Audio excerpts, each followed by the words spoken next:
अगर समर्थन मांगा होता तो समाजवादियों ने समर्थन दिया होता, क्योंकि समाजवादी पार्टी वो दल है जो इंडिया को मजबूत करना चाहता है, इंडिया गठबंधन को मजबूत करना चाहता है। उत्तर प्रदेश में समाजवादी पार्टी बीजेपी को रोकेगी तो दिल्ली में बीजेपी रोकेगी।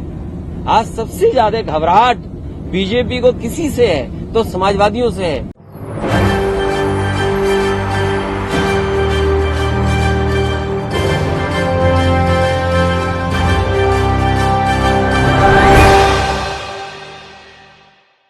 नमस्कार, मैं नाज़मीन खान और आप देख रहे हैं SPN9 न्यूज़। 5 राज्यों में विधानसभा चुनाव होने हैं, लेकिन 5 राज्यों में सबसे ज़्यादा अहमियत मध्य प्रदेश की सीट नज़र आ रही है। मध्य प्रदेश राज्य नज़र आ रहा है, क्योंकि इस चुनाव में यहाँ पर समाजवादी पार्टी भी उतर आई है और कांग्रेस अपना दमखम दिखाती हुई नज़र आ रही है। और ऐसे में बात करें तो राहुल गांधी भी इस बार मध्य प्रदेश का दौरा करने पहुँचे हैं। अब ऐसे में एक बड़ी बात कही जा रही है कि मध्य प्रदेश में समाजवादी पार्टी जो जुटी है वो यहां पर कांग्रेस पार्टी के साथ गठजोड़ के साथ आ सकती है।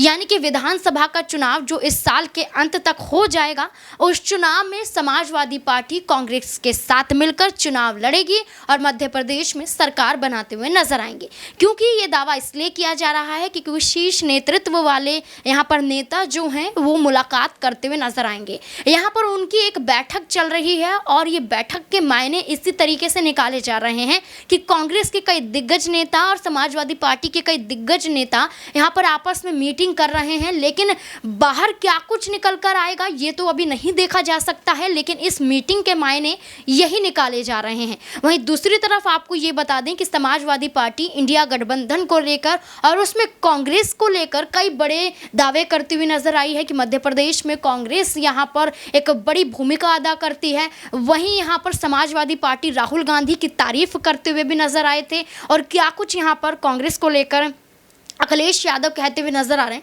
देखिए जरा। ये इसलिए लड़ रहे हैं कि जनता को धोखा देंगे कि इतने हमारे मुख्यमंत्री हैं, इनमें से चुन लो, इन मुख्यमंत्री बनाए जाएंगे। इंडिया गठबंधन क्या प्रमुख घटक है? अगला कदम क्या होगा इंडिया गठबंधन? अगला कदम यह है कि जाति जनगणना पे जनता को जोड़ा जाए, जाति जनगणना जनता को समझाया जाए। और खुशी इस बात की है कि चमत्कार हो गया, इधर कांग्रेस पार्टी भी जाति जनगणना के पक्ष में आ गई।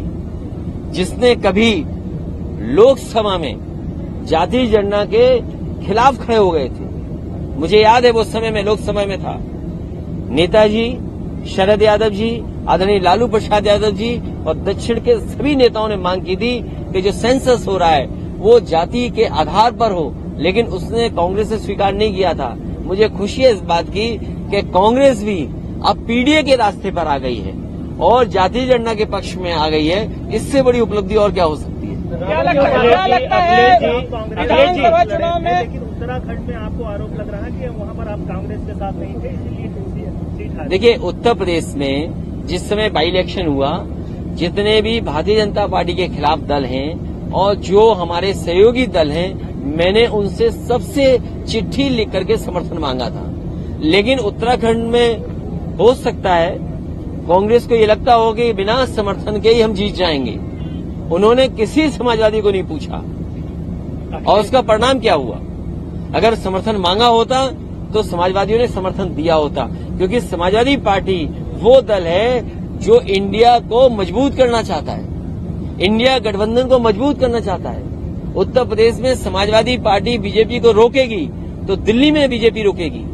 आज सबसे ज्यादा घबराहट बीजेपी को किसी से है तो समाजवादियों से है। अभी हाल में देखा नहीं आपने, जब दिल्ली में G20 चल रहा था तो घोसी में कितनी बुरी हार हुई भारतीय जनता पार्टी के लोग।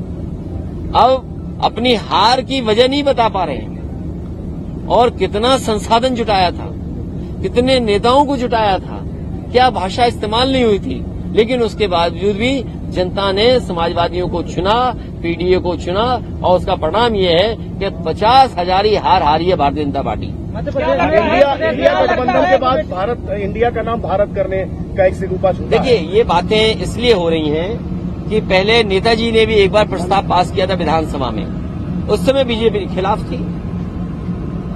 जब नेताजी ने विधानसभा में ये प्रस्ताव रखा था उन परिस्थितियों के हिसाब से कि इंडिया का नाम भारत कर दिया है, उस समय बीजेपी ने खिलाफ थे, बीजेपी के लोग वॉकआउट करे थे हाउस में। आज इन्हें भारत क्यों याद आ गया?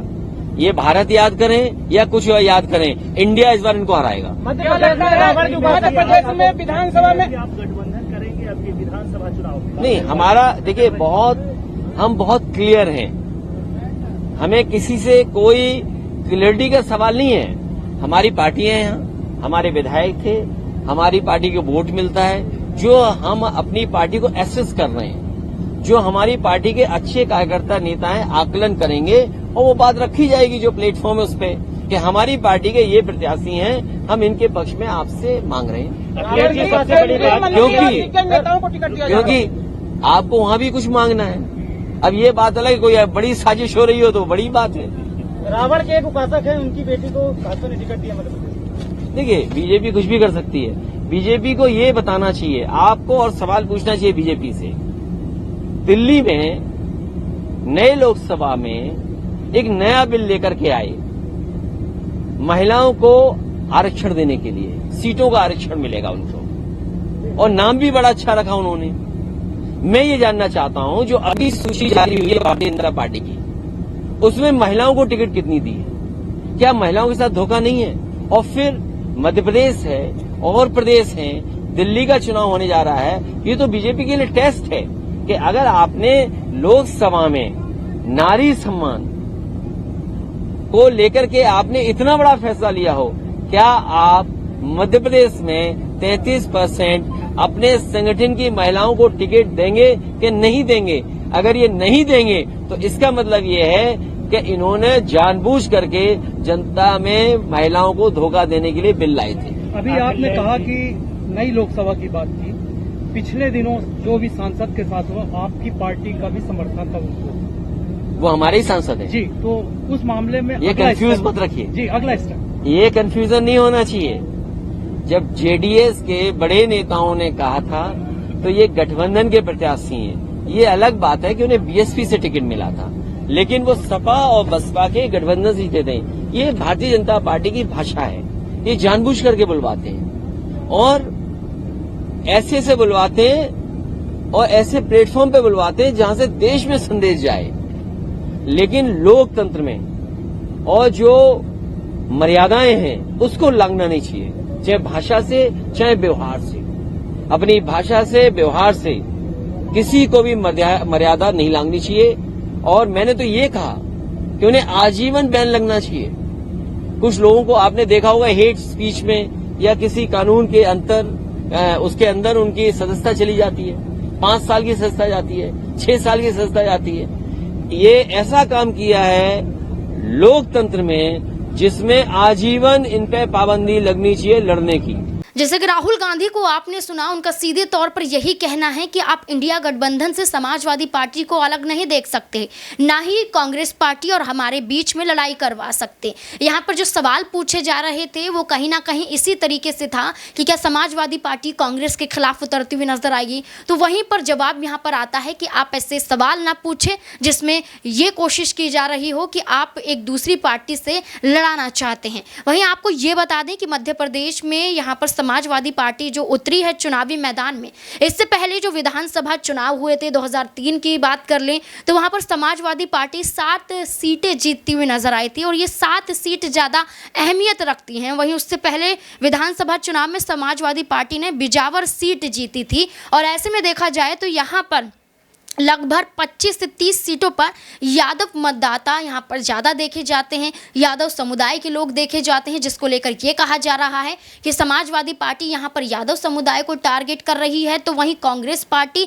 मुस्लिम लोगों को यहाँ पर साधने की कोशिश कर रही है और ये दोनों यहाँ पर मिलकर इन तमाम लोगों को एक तरीके से साधने की कोशिश कर रहे हैं और यहाँ पर एक तरीके से गठजोड़ के साथ देखे जा सकते हैं। वहीं आपको ये बता दें कि जिस तरीके से ये पूरा मामला देखने को मिला है, इसमें अभी तक कोई फैसला नहीं हो सका है, लेकिन क्या इस मीटिंग, क्या इस बैठक के मायने यही निकलते हैं कि मध्य प्रदेश में अब कांग्रेस गठजोड़ के साथ आती हुई नजर आएगी? आपको क्या लगता है? कमेंट बॉक्स में ज़रूर बताएं। धन्यवाद।